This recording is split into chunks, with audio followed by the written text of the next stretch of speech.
축원합니다. 오늘 이 본문 말씀 통해서 교회 세 가지 축복 이런 제목으로 함께 말씀의 은혜를 받겠습니다. 우리 교회가 창립 48주년을 맞이했습니다. 우리는 48년이라는 기나긴 역사와 전통보다는 48년 이후의 시대가 더 중요하다고 생각이 됩니다. 과거보다는 미래에 관심을 가지는 것이 우리의 책임이자 사명이라고 생각합니다. 그러나 과거가 없이는 현재도 미래도 없습니다. 그렇기 때문에 과거는 우리에게 가장 의미 있는 시간이 되는 것이고 앞으로 나아갈 백밀러 같이 교과서와 같다고 생각이 됩니다. 이 모형학에 따르면 소위 타이폴로지라고 하는 우리 신학적인 용어가 있는데, 이 모형학에 따르면 구약은 신약의 그림자이고 모형이다, 그렇게 말합니다. 구약의 인물이나 사건은 앞으로 오실 예수 그리스도의 사건이고 그림자이고 모형입니다. 구약도 그렇습니다마는 신약도 예수 그리스도 없이는 무의미합니다. 이스라엘 백성들이 애굽에서 오랜 세월 동안 종살이 하다가 출애굽하면서 그래서 광야 생활에 들어갑니다. 이건 세상에 묻혀 살던 사람들이 구원을 받아서 교회에 들어와서 교회의 삶을 사는 모형이라고 생각할 수 있습니다. 이 광야는 그들의 삶의 종착지가 아니고 종착역도 아닙니다. 그들은 요단강을 건너서 가나안 땅에 들어갑니다. 교회가 우리의 삶의 최종 목적지는 또한 아닙니다. 우리도 죽음의 강을 건너서 하나님 나라에 들어가야만 하는 것입니다. 교회가 우리의 임시 거처입니다.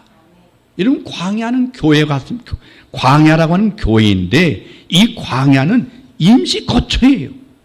광야는 출애굽한 백성들이 가나안에 들어가기 전에 훈련 장소입니다. 교회 또한 구원받은 하나님의 백성들이 하나님에 들어가기 전에 훈련 장소인 것입니다. 이스라엘 백성들이 왜 출애굽했습니까? 왜 하나님께서 그들을 애굽에서 노예서 광야에 나오게 하셨습니까? 종살이가 불쌍해서입니까? 아니면 그들의 고역이 애처로서입니까? 모두가 아닙니다. 하나님께 예배하기 위해서 그렇습니다. 예배가 출애굽의 목적입니다. 오늘 출애굽기 20장 본문 말씀과 같이 이 출애굽 3장 12절에 보면 하나님이 가라되 내가 정녕 너와 함께 있으리라. 내가 백성을 애굽에서 인도해낸 후에 너희가 이 산에서 하나님을 섬기리니 내가 너를 보낸 증거니라. 하나님은 모세는 백성들에게 여러 번 반복해서 가르쳤습니다. 너희가 사흘 길을 가서 하나님께 제사 드릴 것이니라. 사흘 길이라고 하는 것은 야곱이 최초에 바로 왕에 의해서 애굽에 갔을 때 목축을 해서 얻었던 고센 땅에서 말합니다. 고센 땅에서 시내산까지 거리가 사흘 길입니다. 사흘 길, 시내산에 가서 하나님 앞에 제사를 드려라. 하나님은 그들에게 아무 데서나 제사하게 하지 않았습니다. 하나님은 거룩한 하나님의 산에서 제사하게 하셨습니다. 하나님은 구별된 백성들에게 성별된 하나님의 산, 신의 산에서 하나님의 제사를 드려라. 여러분, 신약에 가면 예수께서 십자가에 대서와서 죽으신 산이죠. 하나님 준비하신 산. 여러분, 이스라엘 백성들이 거룩한 산에서 제사하겠다고 하자 바로의 유혹은 집요하게 방해합니다. 거기만 하나님 계시냐? 여기에서 제사해라. 너무 멀리 가지 말아라. 아이들과 여인들은 빼놓고 남자 장정만 가서 제사하고 돌아와라. 그들의 재산인 양과 소는 머물러 두고 가라고 말했습니다. 다시 말하면 재산과 여자 아이는 이제 볼모로 잡아놓고 너희들 나가서 제사하고 와라. 그들의 신앙생활에 끊임없이 유혹이 왔습니다. 그러나 모세는 끝까지 살 길을 고집합니다. 왜냐? 하나님의 명령이기 때문에 하나님 명령대로 살 길에 가서 예배를 드리겠다. 이런 애국에서 희생을 드리는 것은 거의 불가능합니다. 지금까지 한 번도 희생제사를 저들이 드려본 적이 없습니다. 자신도 모르게 애굽의 신 이방신을 섬기게 됐습니다. 종살이하면서 주인의 눈치를 살피지 않을 수 없었습니다. 아무리 봐도 하나님은 합당한 제사를 드리지 못하고 있었던 건 사실이죠. 그래서 이끌어내어 살 길을 가게 하신 것입니다. 우리가 세상에서도 하나님께 예배하고 경건하게 산다면 굳이 구원이 필요하지 않을 것입니다. 굳이 더운 날씨에 교회에 올 필요가 없을 것입니다. 요즘 많은 사람들이 뭘 교회까지 가느냐, 텔레비전이나 인터넷에서 스타 목사님들이 다 나오는데 그 설교 듣고 예배 드리면 되지 않느냐. 여러분, 그런데 잘 들으세요.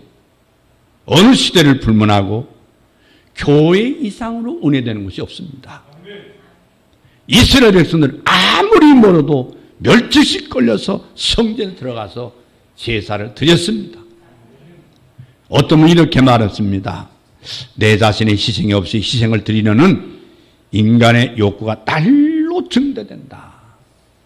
내 얘기가 아니겠습니까?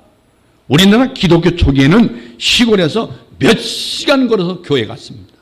몇 시간 동안 예배하면 드리기 위해서 엄청난 수고를 했습니다. 교회에서 점심을 주지 않았습니다. 예배 드리고 나면 점심 굶고 나가서 전도하다가 저녁 예배 드리고 밤중 깜깜한 달빛을 전등 삼아서 집에 돌아갔습니다.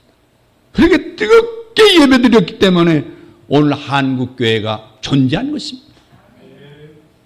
교회가 쇠퇴할 때 나타나는 현상 가운데 하나가 뭐냐면 회의에는 빠지지 않는데 예배는 빠지는 것. 예배를 소홀하게 생각한다는 게 이게 문제입니다. 예배를 소홀히 여긴다는 것은 영적으로 타락했다는 증거입니다.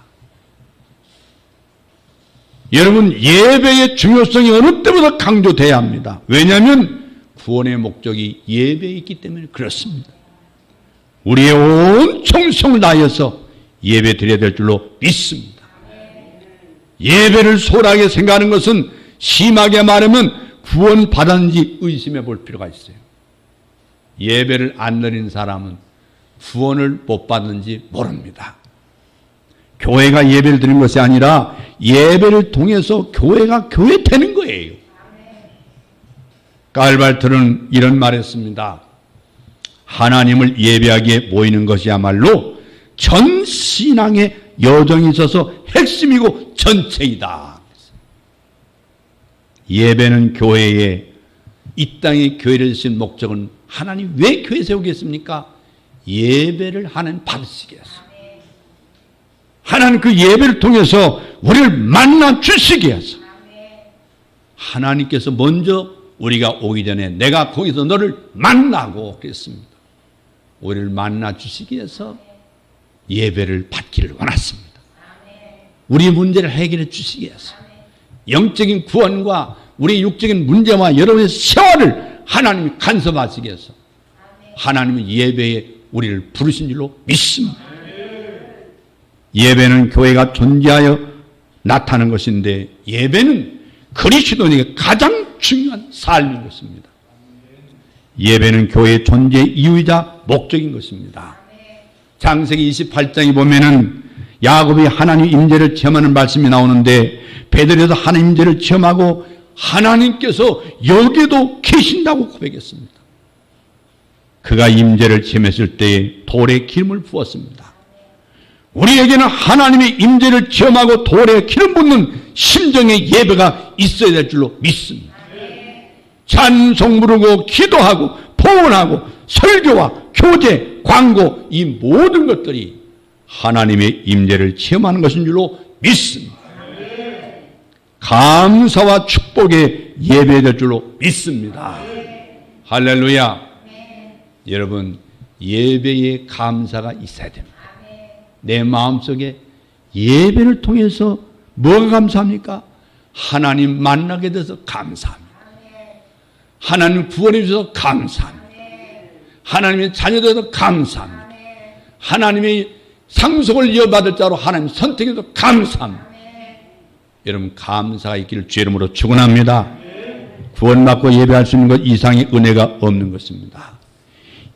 그런데 이스라엘 백성들은 은총을 값으로 따지고 은총을 외면합니다. 우리에게도 이런 배움망덕은 마찬가지예요. 어느 초등학교에 시험 문제에 이런 문제가 나왔다고 그래요. 다음과 같은 경우에 알맞는 인사말은 무엇일까요? 그러면서 옆집 아주머니께서 떡을 가지고 오셨습니다. 이 문제에 대해서 어떤 아이가 답을 이렇게 썼어요. 안 사요. 은혜를 값으로 따지고 은혜를 외면하는 거죠. 이런 시대에 교회 주신 하나님의 축복을 아는 것도 여러분 은혜인 것입니다. 여러분, 이스라엘 백성들이 광야에 얻었던 그 축복은요, 지금 우리 교회에 주신 축복인 줄로 믿습니다. 이 광야에서 주셨던 만나도 율법도 성막도 다 하나님의 선물인 줄로 믿습니다. 하나님의 은총입니다. 그런데 사람들은 귀찮은 것이라고 외면합니다. 어떻게? 안 사요? 배척합니다. 은총으로 알지 못하고 살아가는 거예요. 교회에 주신 하나님의 축복을 다시 한번 생각하고 이 축복이 우리 교회에 감사의 조건이 되기를 주의 이름으로 축원합니다.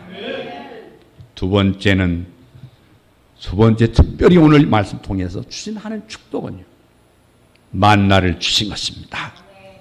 이스라엘 백성들이 광야에서 제일 처음 경험한 놀라운 만나였습니다. 만나. 이것이 축복이에요. 이런 출애굽기 16장 13절 보면은 아침과 저녁에 각각 양식이 나오는데, 아침에 하나님께서 만나를 내려주시고 저녁에는 메추라기를 하나님 바람을 불어서 그쪽에 다 쏟아지겠습니다. 만나는 아침의 메뉴고 메추라기는 저녁의 메뉴예요. 우리는 가장 시급한 양식의 문제를 해결해 주신 것이 바로 하나님이 광야에 이끌어내신 출애굽한 이스라엘 백성의 선물입니다. 만나는 매일의 양식입니다. 만나는 일용할 양식의 기준입니다. 욕심으로 너무 많이 거두면 벌레가 생겨서 먹지 못하게 만들었습니다. 안식일 전날에는 2배, 이틀분을 거두겠습니다. 그런데 그건 결단코 벌레를 먹지 않았습니다. 아무것도 하지 않아도 먹는 게 신비의 연속입니다. 여러분, 만나는 새벽에 거두게 하신 음식입니다. 해가 나면 먹지 못하게 만들었어요. 하나님은 새벽에 일어나는 훈련을 해주셨어요. 그리고 각자가 거두게 만들었어요. 주시는 분과 거두는 분을 하는 구분했는데, 내가 스스로 만들지는 못하지만 거두는 것은 내 몫이에요. 내가 거두어야 먹을 수 있습니다. 오늘 여러분 감사해요. 오늘 공교롭게도요, 사실은 평택에도 2분이 온 거나 마찬가지예요. 예, 한 분은 평택에 사는 분이고 한 분은 평택에 임시 사는 분이고, 근데 똑같이 오늘 예배드리기 위해서 왔거든요. 근데 하나님께서 이스라엘 백성 만나를 넘치게 부어주기를 바랍니다. 근데 2분이 그냥 안 왔어요. 한 분은 화분을 가지고 왔어요. 한 분은 오늘 고기를 가지고 왔어요. 그분이 유호준 대표하고 최영칠 소장님이에요. 근데 공통점이 있어요. 2분이 다 건설에 일하고 있는 분들이에요. 하나님께서 내가 이 교회만 마음이 편안하고 왠지 좋은지 모르겠어요. 내가 이 교회만 오기만 하면 마음이 평안해요. 근데 이상하게 우리 여기 교회 와서부터 일이 잘 돼요. 이렇게 너무 일이 많아서 죽겠어요. 죽겠다는 소리는 하면 안 되고요. 하나님께서 이렇게 형통한 복을 주시기를 바랍니다. 영육간에 강건하시고 생활 속에 하나님 평평과 처지를 알아서 하나님 먹을 양식을 날마다 준비하시고 여호와로 준비하신 은혜가 이스라엘 백성이 준비한 만나처럼 넘치기를 바랍니다. 40년을 먹어도 맛있는 음식이었던 게 만나예요. 40년 내내 새벽마다 경이롭고 신비한 음식으로 하나님 주셨어요. 감사함으로 먹는 음식이 축복입니다. 감사하면 맛있지 않은 것이 없습니다. 중국 서안에 가보시면 진시 황제의 의용을 알 수가 있어요. 그의 권력을 짐작할 수 있어요. 진시황이 상당히 입맛이 까다로웠던 분이라고 그래요. 3년 동안 몇 끼를 다른 음식을 먹었다고 합니다. 한 번도 중첩돼서 먹은 음식이 없대요. 3년 내내 다른 음식을 먹고 살았는데, 그래서 중국은요 음식 종류가 그래서 많다고 그래요. 그러나 감사하지 못하고 불평하며 먹는 음식이 얼마나 맛이 있었겠습니까? 이런 수도원의 음식은요 최소한의 음식을 먹거든요. 이 맛도 없는 매일 똑같은 음식을 먹는데, 그래도 하나님의 신비가 있으면 매일 맛있어요. 감사함으로 먹는 음식이 맛이 없는 것이 없는 겁니다. 일용할 양식에 감사하면 모든 음식은 비로소 맛있는 거예요.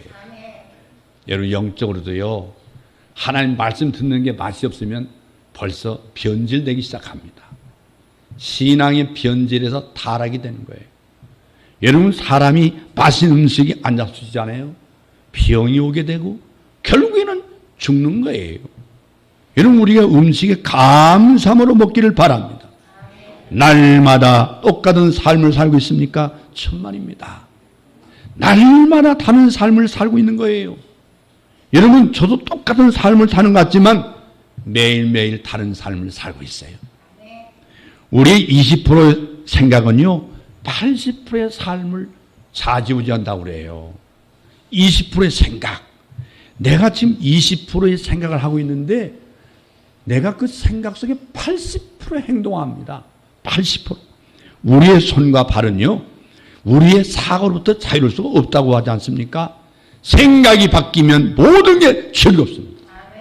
모든 것이 재미있습니다. 모든 것이 맛있습니다. 리더십의 대가인 존 맥스웰이라는 사람이요 생각의 법칙이라는 책을 썼습니다. 그분의 책에서 보면 생각이 바뀌면 삶이 바뀐다. 따라하겠습니다. 생각이 바뀌면 삶이 바뀐다. 할렐루야. 근데 많은 사람들은 생각을 바꿀 생각이 없는 거예요. 생각을 안 바꿔요. 그리고 환경이 바뀌기를 바라는 거예요. 나는 안 바뀌고 환경이 바뀌기를 바라는 거예요. 평생 동안 기도하고 예수 믿어도 내가 안 바뀌면 환경은 안 바뀝니다. 도리어 하나님은 환경을 바뀌기 전에 네가 먼저 바뀌어라. 하나님은 기다리십니다. 기다려요. 출애굽기 16장 35절 보면요 이스라엘 자손이 사람 사는 땅에 이르기까지 40년 동안 만나를 먹었다고 했는데 이 40년이 이 축복으로 살았어요. 이 만나가 얼마나 귀한 축복인지 아십니까? 이스라엘 백성들이 이 만나가 너무 귀해서 이 지성소 법궤 안에 두 돌비하고 아론의 쌍난 지팡이였는데 거기에 만나를 함께 보관할 정도로 아주 소중한 축복이었어요.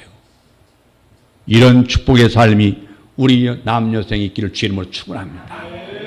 여러분의 가장 먼저 중요한 축복은 하나님의 말씀에 감사하는 축복이 있기를 주의 이름으로 축원합니다. 두 번째는 율법을 주신 것입니다. 여러분, 광야에서 하나님은 모세를 부르시죠. 하나님 산에 오르게 하십니다. 광야 생활 처음 3개월 동안 모세는 무려 8번이나 시내산에 올라갔어요. 그런데 그 중에 2번은 40일 금식 기도하기 위해서 시내산에 올라가 앉았었어요. 낮에는 얼마나 뜨겁습니까? 시내산에 나무가 없어요. 바위 덩어리만 있는 거예요. 그래서 낮밤을 40일 동안 금식 기도한 거예요. 2번씩이나. 6번째 시내산에 올라가서 40일 동안 있는 동안에 하나님은 모세에게 이스라엘 백성들에게 율법을 주신 거예요. 모세가 율법을 가지고 내려왔을 때 이스라엘의 공동체는요 큰 위기에 빠져 있었어요. 모세가 보이지 않자 허튼 짓을 하기 시작했어요. 금을 모아가지고 금송아지 상을 만들었어요. 거기에 절하고 춤추고 광란의 제사를 드리고 있었습니다. 모세는 율법을 받아가지고 오는데 그들은 율법의 첫 두 계명을 다 어기고 마는 거예요. 오늘 본문 읽은 것처럼 하나님 외에 다른 신을 섬기지 말라는 우상을 만들지 말라고 했는데 범법한 거예요. 여러분, 율법은 출애굽 후에 주신 축복이에요. 여러분, 구원받은 자에게 주신 선물입니다. 율법은 이렇게 하라 저렇게 하라 간섭하시는 귀찮은 올가미가 아닙니다. 구원받은 자에게 구원받은 자답게 살도록 하게 한 하나님 은총의 도구인 줄로 믿습니다. 이것을 저는 가르칠 때 하나님의 백성이 주시는 헌법이라고 가르쳤잖아요. 헌법. 그러면 구원받지 못한 자는 율법도 필요가 없는 거예요. 구원받았으니까 이 율법이 필요 없는 게 아니라 필요한 거예요. 절대 그 말은 여러분 잘못된 생각 갖지 마세요. 그게 바로 구원파가 가르치는 거예요. 구원받았으니 율법이 필요 없습니까? 아닙니다. 구원받았기 때문에 필요한 거예요. 율법은 구원받은 자의 하나님께 대한 대가입니다. 구원의 조건과 구원의 결과가 다른 거예요. 구원의 조건은 하나님 은혜지만 구원의 대가는 분명히 있어야 됩니다. 지켜야 한다는 것입니다. 구원받았기 때문에 지켜야 된다. 하나님은 율법과 계명을 줄 때 이 율법과 계명은 너를 위해서 줬다 그랬어요. 너희를 위하여, 이스라엘 백성을 위하여. 율법을 지키는 건 하나님께 무엇인가 우리 대단히 해야 되는 게 아니라 우리를 위해서 우리가 하라는 겁니다. 이 말은 우리를 위한 하나님의 은총임을 깨달아야 될 줄로 믿습니다. 우리를 위하여 주신 것이 율법인 줄로 믿습니다. 예배와 주일 성수는 변명할 없이 우리의 은총인 걸 믿으시기를 바랍니다. 하나님이 좋아하실 일이기 전에 우리에게 좋은 일이라는 사실을 깨닫기를 바랍니다. 11조와 봉헌은 그렇습니다. 11조도 하나님 위해서 드린 게 아닙니다. 나를 위해서 하는 겁니다. 나를 위해서. 하나님이 너희를 위해서 하라고 하나님 명령한 것이지 하나님을 위해서 하라는 것이 아닙니다. 여러분, 이건 통해서 우리가 복받는 일인데 이것 때문에 하나님이 덧보는 게 아니라는 거예요. 여러분, 교제와 섬김도 마찬가지입니다. 교제하고 섬기면 우리에게 기쁨이 되고 우리가 즐거운 삶을 살게 되는 것입니다. 그리고 우리는 총회나 교회가 정한 작은 법까지 지켜야 할 의무가 있는 거예요. 우리나라 법질서가 자리 잡게 되기를 바랍니다. 작은 법이라도 잘 지키고 법을 존중하게 되기를 바랍니다. 법은 지켜야 비로소 가치가 있는 거예요. 원래 규칙을 말하는 영어는 룰이잖아요. 이 룰이란 말의 어원이 회초리라는 뜻을 가지고 있습니다. 로드. 근데 나튼에 보면은 누굴라 그럽니다. 누굴라. 거기에서 이 바로 룰이란 말이 나오기 시작했어요. 근데 이 통치자란 말의 룰러도 같은 맥락이에요. 룰러. 이게 규칙은 형식적인 절차와 만연한 관료주의를 구성하는 요소인 동시에 깨지기 위해서 존재하는 거예요. 그런데 왜 율법을 주셨는지 아십니까? 하나님이 왜 율법을 주셨을까요? 율법을 행함으로 바른 것을 행함으로 의가 성취되고 없다는 것을 우리에게 가르쳐주는 거예요. 내 행위로 너는 의로울 수가 없다는 거예요. 그렇다면 율법은 낡은 것이고 깨진 것이고 의를 성취할 수 없는 것이기 때문에 축복이 아닙니까? 그렇지 않습니다. 하나님은 율법을 주시고 그리스도를 통하여 그 이상의 것을 일을 하셨단 말이에요. 포르투갈 속담에 이런 말이 있어요. 하나님은 구부러진 선을 곱게 하신다.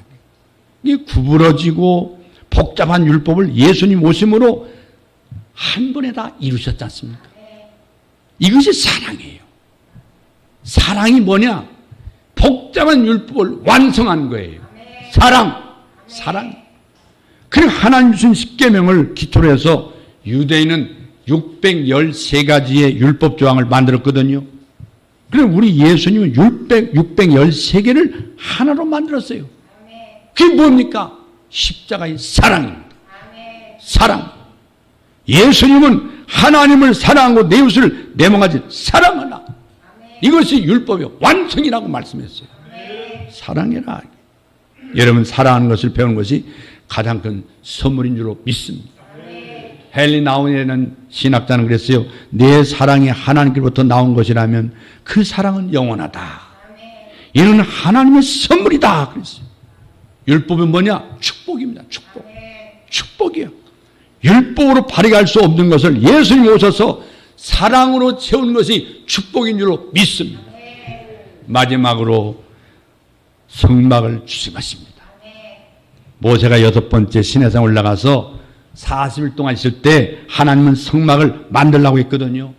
이 성막에 대한 모든 규범을 하나님께서 설계도를 주셨어요. 설계도.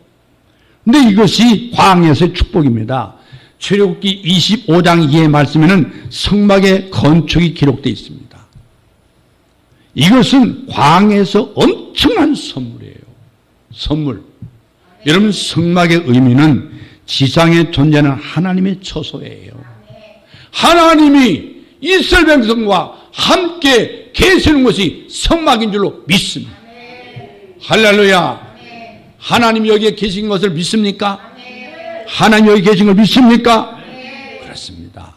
출애굽기 25장 8절에 보면요, 내가 그들 중에 거할 성소를 그들이 나를 위하여 짓되. 하나님과 만나는 장소가 성소입니다. 성소와 성소를 만들어 만남으로 죄가 사해지게 하신 것이 바로 성소입니다. 하나님과 뜨거운 친교가 이루어진 것이 바로 성소입니다. 성전입니다. 문제를 해결하는 개별적인 장소가 어디냐? 성전입니다. 여러분, 출애굽기 25장 22절 말씀에 거기서 내가 너와 만나고. 할렐루야. 따라가겠습니다. 큰나무 교회에서 내가 너와 만나고. 할렐루야. 이 축복인 성막의 건축은 즐겁게 자원한 마음으로 지라고 했습니다. 출애굽기 25장 2절에 보면 이스라엘 자손에게 명령하여 내게 예물을 가져오게 하고 기쁜 마음으로 내는 자가 내게 바치는 모든 것을 너희는 받을지니라. 여러분, 성막이나 성소나 성전이나 똑같은 말이에요. 성막은 텐트입니다. 텐트. 성소는 바로 거룩한 장소라는 뜻이고, 성전은 집전자니까 이건 움직이지 않는 텐트에서 이제 제대로 건축물로 지은 것을 성전이라고 말합니다. 성전. 여러분, 성막을 언약 백성이 이스라엘에서 지으라고 말씀했어요. 너희들 위해서 성막을 지어라. 그러니까 이 성전은 누구를 위해서 지은 겁니까? 나를 위해서. 그리고 진짜 성전된 신분이 누굽니까? 예수님. 예수님 누구를 위해서 오셨습니까? 나를 위해서.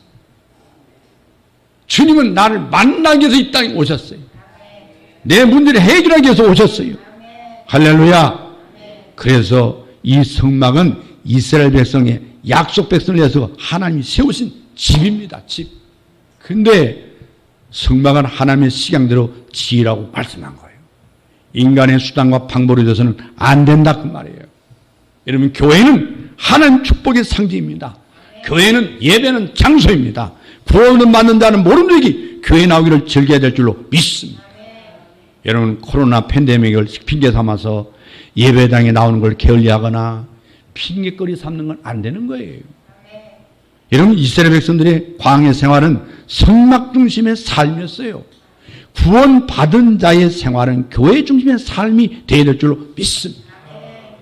여러분, 가정도 직장도 일터도 다 중요하지만 우리의 삶의 중심은 교회인 줄로 믿습니다. 교회를 중심으로 두고 이제 하나님 만나고, 그리고 나가 일터에서 일을 만날 때 여러분의 삶이 행복할 줄로 믿습니다. 교회는요, 하나님의 축복의 상징인 줄로 믿습니다. 시편 120편 1절 말씀에 사람이 내게 말하기를 여호와의 집에 올라가자 할 때에 내가 기뻐하였도다. 우리 예배당에 가자 기뻐해야 한다 그 말입니다. 하나님 집에 가자 기뻐해야 된다 그 말입니다. 예배당에 올 때 기쁜 마음으로 나와야 된다 그 말입니다. 정말 교회에 올라오는 일이 기쁨이 되기를 주의 이름으로 축원합니다. 교회를 생각만 해도 기뻐해야 됩니다. 이건 구원의 구원자의 도리요. 성도가 바로 축복을 받게 되는 것입니다. 광야에서나 이 성막이나 예루살렘 성전이나 지금 이 땅의 교회는 하나님이 기뻐하시는 하나님의 집인 걸 믿으시길 바랍니다. 하나님의 영광이 떠나지 않는 하나님의 집인 걸 믿으시길 바랍니다. 결론적으로 세상에는요, 축복을 저주를 바꾼 사람이 많습니다. 여러분, 예수 믿으면 저주가 축복으로 바꿔집니다. 예배드리면 저주가 축복으로 바꿔집니다. 반면에 저주를 축복으로 바꾼 사람도 있어요. 축복을 저주로 받은 사람이 있지만 저주를 축복으로 바꾼 사람이 있어요. 교회는요, 교회 주신 만나도 율법도 성막도 다 현재와 영혼을 이어주는 은총입니다. 선물입니다. 지금 이 땅에서 우리가 주신 하나님의 만나 율법 성막은 하나님과 만나는 통로예요. 통로. 생명과도 바꿀 수 없는 겁니다. 생명을 다하여 지켜야 될 축복인 줄 믿습니다. 영혼을 향한 현재적인 은총이에요. 이 땅에 주신 축복이에요. 현재를 살면서 현재에 골몰하여 축복을 상실하지 말기를 주의 이름으로 축원합니다. 교회를 통해 주시는 만나와 율법과 성막의 축복을 잘 지켜서 우리 인생 여정에 복된 삶을 사는 여러분 되기를 주의 이름으로 축원합니다. 할렐루야. 여러분, 이에 원근각지 무더운 날씨에 찾아온 여러분들, 내가 땀 흘린 것, 내가 무거운 짐을 걸고 여기까지 달려오는 것, 하나님 오늘도 복 주시기 위해서 여러분을 불러주셨습니다. 오늘 예수를 믿고 예수 만나고 여러분 육신의 강건함과 가정의 평안과 행복이 넘치고 여러분 일마다 때마다 하나님 넘치는 은혜를 주시기를 바라고, 여러분의 영혼뿐 아니라 여러분의 육신도 강건하고 물질의 축복도 넘치기를 주 이름으로 축원합니다. 축원합니다. 기도하겠습니다.